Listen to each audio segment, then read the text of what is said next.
ಎಲ್ರಿಗೂ ನಮಸ್ಕಾರ. ನಮಸ್ಕಾರ. ಫೀಮೇಲ್ ಓರಿಯೆಂಟೆಡ್ ಫಿಲಿಮ್ ಅಂದರೆ ರವಿಚಂದ್ರನೇ ಕರಿಬೇಕಲ್ವ ಅವರು. ಆ್ಯಕ್ಚುಲಾಗಿ ಅವರು ಐ ಥಿಂಕ್ ಈ ಸಿನಿಮಾ ಮಾಡಿ ಮುಗಿಸಿದ್ದಾರೆ. ನನ್ನ ಪೋರ್ಷನ್ ಅಷ್ಟೇ ಬಾಕಿ ಇಟ್ಕೊಂಡಿದ್ದಾರೆ. ಅದನ್ನು ಅವರು ಹತ್ರ ಒಂದು 6-7 ತಿಂಗಳಿಂದ ನೀವೇ ಮಾಡಬೇಕು ಅನ್ನೋದು ಅವ್ರ ಆಟ. ಆಮೇಲೆ ಮ್ಯಾಥ್ಯೂ ಈಸ್ ತುಂಬ ಒಳ್ಳೆ ಕ್ಲೋಸ್ ಫ್ರೆಂಡು ನನಗೆ. ತುಂಬ ಒಳ್ಳೆ ಡಿಸಿಪ್ಲಿನ್ಡ್ ನಡ್ಕೊಳ್ಳೋವಂಥ ಒಂದು ಪಾತ್ರ. ಅವ್ರು ನೋಡಿದ್ರೆ ಖುಷಿ ಆಗುತ್ತೆ ಅವ್ರು ನಡ್ಕೊಳ್ಳೋ ರೀತಿ ಎಲ್ಲ. ಅವ್ರು ನನಗೆ ರವಿ ಬೋಪಣ್ಣ ಸಿನಿಮಾಯಿಂದ ಪರಿಚಯ ಅವರು. ಅದಕ್ಕೆ ಮುಂಚೆನೂ ಗಾಂಧಿನಗರಲ್ಲಿದ್ದಾರೆ. But very simple person. And ಅವರೇ ಇದನ್ನು ಸ್ಟೋರಿ ಮಾಡಿದ್ದಾರೆ. ಅವ್ರು ಇದನ್ನು ನೀವೇ ಮಾಡಬೇಕು, ಒಂದು ಸೋಷಿಯಲ್ ಮೆಸೇಜ್ ಹೇಳಬೇಕು, ಒಂದು ತೂಕವಾಗಿರೋ ಪಾತ್ರ. ಇಡೀ ಪಿಕ್ಚರ್ ಜಸ್ಟಿಫೈ ಆಗೋದು ಯಾರೋ ಒಂದು ತೂಕವಾಗಿರೋ ಪಾತ್ರ ಮಾಡಬೇಕು ಅಂದರೆ ಈ ತೂಕ ಅಲ್ಲ, ಜನರಲ್ಲಾಗಿ ಆ ತೂಕ. ಅದಕ್ಕೆ ನನ್ನ ಸೆಲೆಕ್ಟ್ ಮಾಡಿದರೆ ಬಂದಿದ್ದೀನಿ ನಾನು. ಆ್ಯಕ್ಚುಲಿ ಇನ್ನೂ ಇವತ್ತೇ ಎಂಟ್ರಿ. ನಾನು ಇನ್ನೂ ಏನೋ ಶೂಟಿಂಗ್ ಮಾಡ್ತಾರೆ ಅನ್ಕೊಂಬಂದ್ರೆ ಸ್ಟ್ರೈಟವೇ ಪ್ರೆಸ್ ಮೀಟೇ ಫಸ್ಟೇ ಪ್ರೆಸ್ ಮೀಟ್ ಆಗೋಯ್ತು ಇವತ್ತು. ಇವ್ರನ್ನೆಲ್ಲ ಇವತ್ತೇ ನಾನು ಪರಿಚಯ ಮಾಡ್ಕೋತಿರೋದು. ಇವರು ಐ ಥಿಂಕ್ ಅಮೈರಾ ಅಂತ ಹೊಸ ಹುಡುಗಿ. ಅವ್ರು ಆಲ್ರೆಡಿ ಆ್ಯಕ್ಟ್ ಮಾಡಿದ್ದಾರೆ. ಇವರೆಲ್ಲ ಒಂದಷ್ಟು ಪಾತ್ರಗಳು ಮಾಡಿದ್ದಾರೆ. ಮೋಸ್ಟ್ಲಿ ಇನ್ನು ಇವ್ರನ್ನೆಲ್ಲ ಇವಾಗ ಪರಿಚಯ ಮಾಡ್ಕೊತಾ ಹೋಗ್ತಿದ್ದಾರಲ್ಲ, ಏನೇನು ಪಾತ್ರಗಳು ಮಾಡ್ತಾರೆ ಅನ್ನೋದು. ಆ್ಯಂಡ್ ಫ್ಯಾನ್ ಆಫ್ ಮಾಡಲ್ಲ. ಓಕೆ, ಅಷ್ಟೇ, ಬೇರೆ ಏನಿಲ್ಲ. ಇನ್ನು ನೋಡೋಣ ಹೋಗ್ತಾ ಬೈ ದ ಎಂಡ್ ಇನ್ನೊಂದು 6 ಏಳು ಆದಮೇಲೆ ಇನ್ನೊಂದಷ್ಟು ಡೀಟೇಲ್ಸ್ ಹೇಳೋಕ್ಕೆ ನನಗೂ ಒಂದು ಅವಕಾಶ ಸಿಗುತ್ತೆ ಅಷ್ಟೇ. ಇನ್ಯಾರು ನೀವ್ಯಾರಾದ್ರೂ ಮಾತಾಡ್ತೀರಾ? ಎಲ್ಲರಿಗೂ ನಮಸ್ಕಾರ. ಪ್ರೆಸ್ ಅವ್ರಿಗೆ ಎಸ್ಪೆಷಲಿ ತುಂಬ ಥ್ಯಾಂಕ್ಸ್. ಇಷ್ಟು ದೊಡ್ಡ ಮಟ್ಟಿಗೆ ಎಲ್ಲರೂ ಬಂದಿದ್ದೀರಾ ಕವರೇಜ್ ಕೊಡೋಕ್ಕೆ. ಐ ಆಮ್ ಶ್ಯೂರ್ ಸರ್ಗೋಸ್ಕರ ಬಂದಿರ್ಬೋದು ನೀವೆಲ್ಲ. ಬಟ್ ಸ್ಟಿಲ್ ತಪಸ್ಸಿ ಮೂವಿ ತುಂಬ ಚೆನ್ನಾಗಿದೆ. ತಪಸ್ಸಿಯಲ್ಲಿ ಈಗಿನ ಜನ್ರೇಷನ್ ಅವ್ರಿಗೆ, ಎಸ್ಪೆಷಲಿ ಯಂಗ್ಸ್ಟರ್ಸ್ಗೆ ತುಂಬಾ ಒಳ್ಳೆ ಮೆಸೇಜಸ್ ಇದೆ.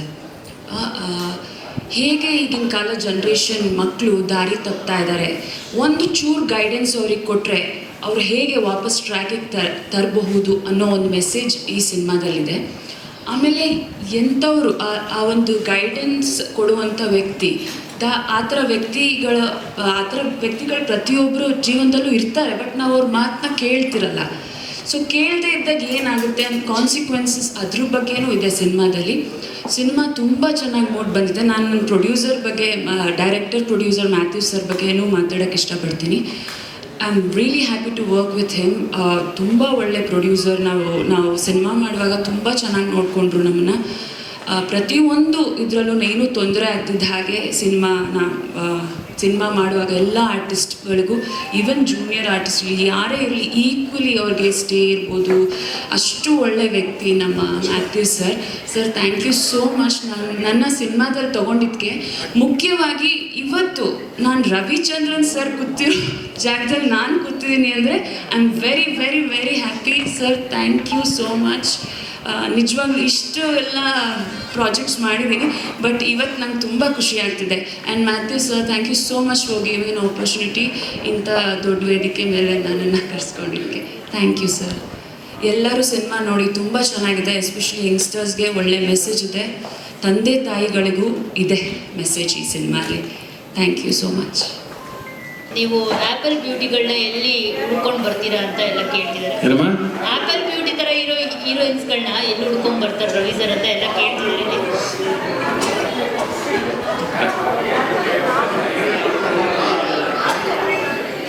ಆ್ಯಪಲ್ ಬ್ಯೂಟಿ ಥರ ನಿಮ್ಮ ಹೀರೋಯಿನ್ಸ್ ಆ್ಯಪಲ್ ಬ್ಯೂಟಿ ನೀನು ಕಂಡಿಡ್ತಿದ್ದ ಇದು ಬ್ಯೂಟಿ. ಓಕೆ, ಆ್ಯಪಲ್ ಬ್ಯೂಟಿ ಅನ್ನೋದು ಎಲ್ಲ ಆ್ಯಪ್ಗಳಲ್ಲಿ ಹೋಗಿ ನಿಮಗೆಲ್ಲ ಆ್ಯಪ್ಗಳಲ್ಲಿ ಆ್ಯಪಲ್ ಥರ ಕಾಣಿಸ್ತಾ ಇರ್ಬೇಕು. ಈಗ ಆಲ್ರೆಡಿ ಇನ್ಸ್ಟಾಗ್ರಾಮಲ್ಲಿ ತುಂಬ ಜನ ಕನೆಕ್ಟ್ ಆಗ್ತಾ ಇದ್ದಾರೆ. ಇವಾಗ ಸುಲಭ. ನಾವು ಪ್ರೇಮ್ಲೋಕ ಟೈಮಲ್ಲಿ ಮಾಡೋದಕ್ಕೂ ಇವಾಗ ತುಂಬ ಸುಲಭ ಇದೆ. ಈಗ ತುಂಬ ಜನ ಕನೆಕ್ಷನ್ ಆ್ಯಪಲ್ಲಿ ಬಂದುಬಿಟ್ಟಿದ್ದಾರೆ ಆ್ಯಕ್ಚುಲಿ ಇನ್ಸ್ಟಾಗ್ರಾಮಲ್ಲಿ. ನಾನು ಮೊನ್ನೆ ಕೂಡ ಹೇಳಿದ್ದೀನಿ, ಯಾಕಂದರೆ ಈ ಸಿನಿಮಾ ಬಂದ್ಬಿಟ್ಟು ಪ್ರೇಮ್ಲೋಕ ಬಂದ್ಬಿಟ್ಟು ಕಾಮನ್ ಮ್ಯಾನ್ ಜೊತೆ ನಡೆಯುವಂಥ ಒಂದು ಕಥೆ ಅದು. ಸೊ ಥ್ರೂಔಟ್ ಜನ ಟ್ರಾವೆಲ್ ಮಾಡ್ತಾರೆ ಜೊತೆಯಲ್ಲಿ ಇಡೀ ಸಿನಿಮಾ. ನಾವೇನು ಒರಿಜಿನಲ್ ಪ್ರೇಮ್ಲೋಕ ಕಾಲೇಜ್ ಸಬ್ಜೆಕ್ಟ್ ಅಂತ ಹೇಳ್ತಿದ್ವು, ಇದು ವಿತ್ ಪೀಪಲ್ ನಡೆಯುವಂಥ ಒಂದು ಲವ್ ಸಬ್ಜೆಕ್ಟ್. ಸೊ ನಾಳೆ ಇಲ್ಲಿ ಇಲ್ಲಿರೋರು ಯಾರು ಬೇಕಾದ್ರೂ ಸಿನಿಮಾದಲ್ಲಿ ಬಂದು ಪಾತ್ರವಾಗಿ ಬರ್ತಾ ಇರ್ತಾರೆ ಸಿನಿಮಾದಲ್ಲಿ. So it travels with the people. So ಇಡೀ ಹಂಗೆ ನೋಡೋಕೆ ಇಡೀ ಕರ್ನಾಟಕ ಅಂತಲ್ಲ, ಇಡೀ ವರ್ಲ್ಡೇ ಆ ಪಿಕ್ಚರ್ಗೆ becomes a part of the project ಅಂತ ಫಿನಿಶಿಂಗ್ ಸಿನಿಮಾ ತರ್ತೀವಿ ನಾವು. ಅದರಿಂದ ಎಲ್ಲರಿಗೂ ಅವಕಾಶ ಇದೆ ಸಿನಿಮಾದಲ್ಲಿ. ಬಟ್ ಅದನ್ನು ಆಗಲೇ ಒಂದು ಅಷ್ಟೊಂದು ಅಪ್ಲಿಕೇಶನ್ಸ್ ಬಂದುಬಿಟ್ಟಿದೆ, ನಮ್ಮ ಫ್ಯಾಮಿಲಿನ ಹಾಕ್ಕೊಳ್ಳಿ, ನಿಮ್ಮ ಫ್ಯಾಮಿಲಿನ ಹಾಕ್ಕೊಳ್ಳಿ ಅಂತ. ಅದು ಹಂಗೆ ಹಾಕ್ಕೊಳ್ಳೋದಕ್ಕಾಗೋದಿಲ್ಲ. ಎಲ್ಲರೂ ಮೆಸೇಜಸ್ಸು ಹಾಕೊಂಡು ಕೂತಿದ್ದೀವಿ, ಎಲ್ಲ ಕಲೆಕ್ಟ್ ಮಾಡಿ ಸ್ಟಾರ್ಟ್ ಮಾಡ್ತೀವಿ. ಇನ್ನು ಸಿನಿಮಾ ಶೂಟಿಂಗ್ ಸ್ಟಾರ್ಟ್ ಆದಾಗ ಒಂದೊಂದಾಗಿ ಫ್ಯಾಮಿಲಿನ ಎಲ್ಲೆಲ್ಲಿ ಯಾವ ಭಾಗದಲ್ಲಿ ಸೇರಿಸ್ಬೇಕು, ಯಾಕಂದರೆ ಎಲ್ಲ ರೋಡ್ ಸೈಡ್ ಸೇರಿಸ್ಬೇಕು. ಆಮೇಲೆ ಅವ್ರಿಗೆ ಟ್ರೈನಿಂಗ್ ಕೊಡಬೇಕು. ಅದೊಂದು ದೊಡ್ಡ ಭಾಗ ಅದು. ಹೇಳಿ ಏನು ಅಲ್ಲ ಪಕ್ಕದಲ್ಲಿ ಸೈಡ್ ಗುಸು ಗುಸು ಅಂತ ಈಗಲೇ ಇನ್ನೂ ಸಿನಿಮಾನೇ ಸ್ಟಾರ್ಟ್ ಆಗಿಲ್ಲ ನಂದು. ನಾನು ಕೇಳಿದ್ದು ನೀವು ಆ್ಯಪಲ್ ಬ್ಯೂಟಿ ಥರ ಹೀರೋಯಿನ್ಗಳನ್ನ ಹುಡ್ಕೊಂಡು ಬರ್ತೀರಾ ಅಂತ. ನೀವು ಪ್ರೇಮಲೋಕ ಟೂರಲ್ಲಿ ಎಷ್ಟು ಇನ್ವಾಲ್ವ್ ಆಗಿದ್ದೀರಾ ಅಂತಂದರೆ ಅದ್ರ ಬಗ್ಗೆನೇ ಹೇಳ್ತಾ ಇದ್ದೀರಾ. ಸರ್, ಈಗ ಇದು ಸೂಪರ್ ಮಾಡೆಲ್ ಬಗ್ಗೆ ಅವರು ಸಿನಿಮಾ ಇಂಡಸ್ಟ್ರಿಗೆ ಬಂದು ಯಾವ ರೀತಿ ಸ್ಟ್ರಗಲ್ ಮಾಡ್ತಾರೆ ಅನ್ನೋ ಸಿನಿಮಾ. ಸೊ ಇದು ನಿಮಗೆ ತುಂಬ ಕನೆಕ್ಟ್ ಆಗಿರುತ್ತೆ ಅಂತ ಅನಿಸುತ್ತೆ. ಯಾಕಂದರೆ ಆ ಥರ ಹೀರೋಯಿನ್ಸ್ಗಳನ್ನ ನೀವು ತುಂಬ ಜನನ ನೋಡಿರ್ತೀರ, ಇಂಟ್ರೊಡ್ಯೂಸ್ ಮಾಡಿದ್ದೀರಾ. ನೀವು ಕೂಡ ಸಾಕಷ್ಟು ಅವರ ಪ್ರತಿಭೆಯನ್ನು ಹೊರಗಡೆ ತಂದಿದ್ದೀರಾ, ಸಾಕಷ್ಟು ಹೀರೋಯಿನ್ಸ್ಗಳನ್ನ ನೀವು ಇಂಟ್ರೊಡ್ಯೂಸ್ ಮಾಡಿರುವಂಥದ್ದು. ಸೊ ನೀವು ಹತ್ರದಿಂದ ನೋಡಿರ್ತೀರ. ಆ ಒಂದು ಎಕ್ಸ್ಪೀರಿಯನ್ಸ್ ಶೇರ್ ಮಾಡೋದು ಇದ್ದರೆ ಸರ್, ಅಂದರೆ ಈ ಸ್ಟೋರಿ ನಿಮಗೆ ಎಷ್ಟು ಕನೆಕ್ಟ್ ಆಯಿತು, ಜೊತೆಗೆ ಸಿನಿಮಾ ಇಂಡಸ್ಟ್ರಿ ಬರೋ ಹೆಣ್ಮಕ್ಳಿಗೆ ರವಿಚಂದ್ರನ್ ಸರ್ ಏನು ಒಂದು ಮೆಸೇಜ್ ಕೊಡ್ತಾರೆ ಅಂತ. ಸಿನಿಮಾ ಇಂಡಸ್ಟ್ರಿಗೆ ಬರೋ ಹೀರೋಯಿನ್ಸಿಗೆ ನಾನೇನು ಮೆಸೇಜ್ ಕೊಡಲಿ? ಅವ್ರು ಎಲ್ಲರೂ ಬಂದು ನನ್ನ ಜೊತೆ ಆಕ್ಟ್ ಮಾಡಿ. ಅದೇ ಅಲ್ವಾ ಸರ್, ನೀವು ಒಬ್ಬ ಗುರು ಆಗಿ ಇರ್ತೀರಾ. ಎಲ್ಲಿ ಇಲ್ಲ, ಇಲ್ಲಿ ಇನ್ನೂ ಶುರುನೇ ಆಗಿಲ್ಲ ನನಗೆ. ಇವಾಗ ಪ್ರೊಫೆಸರ್ ಅಂತ ಗೊತ್ತಾಗಿರೋದು ನನಗೆ. ಪ್ರೊಫೆಸರ್ ಕ್ಯಾರೆಕ್ಟರ್ ಅಂತ ಹೇಳಿದ್ದಾರೆ, ಒಂದು ಇಂಪಾರ್ಟೆಂಟ್ ಕ್ಯಾರೆಕ್ಟರ್. ಇನ್ನೂ ಪಾತ್ರಕ್ಕೆ ಹೇಳಿದಿಲ್ಲ ನಾನು. ಈಗ ಬಂದ ತಕ್ಷಣ ನನಗೆ ಇವತ್ತು ಪ್ರೆಸ್ ಮೀಟ್ ಇರೋದೇ ಗೊತ್ತಿಲ್ಲ. ಶೂಟಿಂಗ್ ಅಂದ್ಕೊಂಡು ಓಡ್ ಬಂದರೆ ಪ್ರೆಸ್ ಮೀಟ್ ಅಂದರು. ಇದೇ ಶುರುನೇ ಮಾಡಿಲ್ವಲ್ರಿ, ನನ್ನ ಕ್ಯಾರೆಕ್ಟ್ರಿಗೆ ಎಂಟ್ರ್ ಆಗಿಲ್ಲ ಅಂದೆ. ಏನೇ ಪಾತ್ರ ಕೊಟ್ಟರು ಕೂಡ ತೂಕವಾಗಿರೋ ಪಾತ್ರ ಅಂತಲ್ಲ. ಯಾವ ಪಾತ್ರ ಕೊಟ್ಟರು ನಾವು ಅದನ್ನು ಜಸ್ಟಿಫೈ ಮಾಡೋದು ನಮ್ಮ ಡ್ಯೂಟಿ ಆಗುತ್ತೆ. ಅದರಲ್ಲೂ ಈ ಥರ ಪಾತ್ರ ಕೊಟ್ಟಾಗ ಅದು ಇನ್ನು ನಮ್ಮನ್ನು ಅವ್ರ ಬೆಲೆ ನಂಬಿರೋದು ಈ ಪಾತ್ರ ನೀವೇ ಕರೆಕ್ಟ್ ಅಂತ. ಇದಕ್ಕೆ ಬೇರೆ ಪಾತ್ರ ಇಲ್ಲ ಅನ್ನೋದೇ ಥರದಲ್ಲಿ ಅವ್ರು ಮಾತಾಡ್ತಾರೆ. ಅವರು ನಮ್ಮ ಮೇಲೆ ಇಟ್ಟಿರೋ ಪ್ರೀತಿ, ಆ ನಂಬಿಕೆ ನಾವು ಉಳಿಸ್ಕೊಂಡು ಹೋಗೋದು ಕೆಲಸ. ಅದು ಒಂದು ಒಳ್ಳೆ ಮಾತುಗಳು ಹೇಳೋದಕ್ಕೆ ಯಾರ ಕೈಲಿ ಆಗುತ್ತೆ, ಅದು ಹೇಳಿದ್ರೆ ಜನಕ್ಕೆ ತಲುಪುತ್ತೆ ಅನ್ನೋದು ಇವತ್ತು ತುಂಬ ಮುಖ್ಯ ಆಗಿದೆ. ಅಂಥದ್ರಲ್ಲಿ ಅವ್ರು ನನ್ನ ಆಯ್ಕೆ ಮಾಡ್ಕೊಂಡಿದ್ದಾರೆ. ಆ ಕೆಲಸ ನಾನು ಮಾಡ್ತೀನಿ. ನನ್ನದು ನಿಮಗೂ ಗೊತ್ತು, ನನ್ನ ಮಾತುಗಳು ಐ ಥಿಂಕ್ ಜನ ಇಷ್ಟಪಡ್ತಾರೆ. ಸದ್ಯ ಡ್ರಾಮಾ ಜೂನಿಯರ್ಸಲ್ಲಿ ಕೂತ್ಕೊಂಡು ಮಾತಾಡೋದು, ವೇದಿಕೆಗಳು ಮಾತಾಡೋ ಒಂದೆರಡು ಮಾತುಗಳು ವೈರಲ್ ಆದಾಗ ಜನ ಬಂದ್ಸಾರಿ ಅಂತ ಒಳ್ಳೆ ಮಾತು ಹೇಳಿದ್ರಿ ಅಂತಾರೆ. ಬಹುಶಃ ಅದೆಲ್ಲ ಸೇರ್ಕೊಂಡು ಇಲ್ಲಿ ಈ ಪಾತ್ರ ಸಿಕ್ಕಿದೆ ನನಗೆ ಅಷ್ಟೇ. ಸೊ ಎಲ್ಲರಿಗೂ ನಮಸ್ಕಾರ.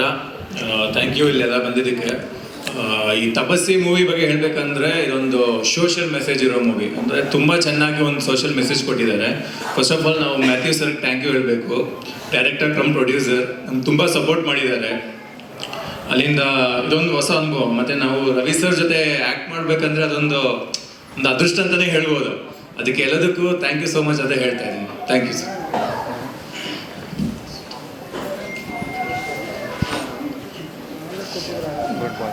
ಎಲ್ಲರಿಗೂ ನಮಸ್ಕಾರ. ಮೊದಲನೇದಾಗಿ ಮಾಧ್ಯಮ ಮಿತ್ರರಿಗೆ ಇಲ್ಲಿವರೆಗೂ ಬಂದು ಇಲ್ಲಿರೋದಕ್ಕೆ ಥ್ಯಾಂಕ್ ಯು.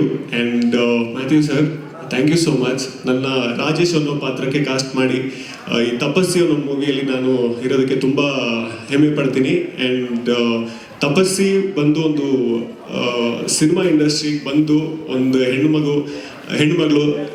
ಹೇಗೆ ಒಂದು ಕಷ್ಟ ಅನುಭವಿಸ್ತಾಳೆ, ಹಾಗೆ ಅದರಿಂದ ಹೇಗೆ ಹೊರಗಡೆ ಬರ್ತಾಳೆ ಅನ್ನೋ ಮೆಸೇಜ್ನ ಕೊಡುತ್ತೆ. ಆ್ಯಂಡ್ ರವಿ ಸರ್ ಜೊತೆ ಸ್ಕ್ರೀನ್ ಶೇರ್ ಮಾಡ್ತಾ ಇರೋದು ದೊಡ್ಡ ವಿಷಯ ನಮಗೆ. ಚಿಕ್ಕ ವಯಸ್ಸಿಂದ ಅವ್ರನ್ನ ನೋಡಿಕೊಂಡು, ಅವ್ರ ಪಾತ್ರಗಳನ್ನು ನೋಡಿಕೊಂಡು, ಅವ್ರ ಸಿನಿಮಾನ ನೋಡಿಕೊಂಡು ಬೆಳೆದವ್ರು ನಾವು. ಸೊ ಒಬ್ಬ ಕಲಾವಿದನಾಗಿ ಅವ್ರ ಜೊತೆ ಆ್ಯಕ್ಟ್ ಮಾಡ್ತಾ ಇರೋದು ತುಂಬ ಖುಷಿ ಪಡೋ ವಿಷಯ. So thank you so much. Thank you ಎಲ್ಲರಿಗೂ. Namaste. I'm trying to learn Kannada, and I'll make sure like next time I come, I'll speak in Kannada. So it was an amazing experience working with Mathew sir. Like he's an amazing person and an amazing director. And when I came here, I was a little skeptical about how will I learn Kannada and act in this industry. But he has made me so comfortable and safe place to work here. So I'm extremely glad and grateful to be a part of this movie, and I hope you all watch it and like it. Thank you. Sir, ಕನ್ನಡದಲ್ಲಿ ಸಾಕಷ್ಟು female oriented ಸಿನಿಮಾಗಳು ಬರ್ತಾ ಇದೆ. ಬಂದು ಕೆಲವೊಂದು release ಆಗೋದು ಗೊತ್ತಾಗುತ್ತೆ. Release ಆದ್ಮೇಲೆ ಕೆಲವೊಂದು ಹೆಸರು ಮಾಡುತ್ತೆ, ಆದರೆ ಥಿಯೇಟ್ರಿಕಲಲ್ಲಿ ಏನು ಸಂಪಾದನೆ ಆಗೋದಿಲ್ಲ. ಸೊ ನಿಮ್ಮ ಸಿನಿಮಾ ಇವೆಲ್ಲದರ ಸಿನಿಮಾಗಳ ನಡುವೆ ಎಷ್ಟು ಸ್ಪೆಷಲ್ ಆಗಿರುತ್ತೆ ಅಂತ, ಫೀಮೇಲ್ ಓರಿಯೆಂಟೆಡ್ ಸಿನಿಮಾಗಳಲ್ಲಿ ಸಾಕಷ್ಟು ಸಿನಿಮಾಗಳು ಬಂದೋಗೋದ್ರಿಂದ ನಿಮ್ಮ ಸಿನಿಮಾದ ವಿಶೇಷತೆ ಏನು? ನಮ್ಮ ಸಿನಿಮಾ ನಾವು ನೋಡ್ತಾ ಇದ್ದೀವಿ. ಬಿಕಾಸ್ ಬ್ಯಾಂಗ್ಳೂರ್ ಮೂವೀಸ್ ನಾವು 2010 ಮಾಡಿದ್ವಿ. ಆ್ಯಕ್ಚುಲಿ ನಾವು ಒಂದು ಫಿಲ್ಮ್ ಮಾಡಿರೋದು ಮೊದಲೇ ಗಿರೀಶ್ ಕರ್ನಾಡ್ ಸರ್ನ ಹಾಕೊಂಡು. But studio, we have very much close relation to the film industry. We do so many post-production, all facilities, we got cameras, all way. We are associated with the cinema industry. ನಮ್ಮದು ಈ content ಬಗ್ಗೆ ನಮಗೆ ಪಕ್ಕ ಅಷ್ಟು confident ಇದೆ. once it is released in theatre, surely people will pick up the opinion and it will be a hit film. No doubt in otherwise we will not step into it. I am also observing the same problem. The content is not good. People will come to the theatre. Everybody is experiencing, all theatre people, cinema people. But this will be surely the releasing the picture, then people now first opinion will create that kind of content we made. The observing the mindset of the people, this entertainment is there, content is there, the message, everything is there in that. Surely, this is not a lagging. Absolutely, will take up a film like that. That's why we are stepping ahead with this film. Thank you so much.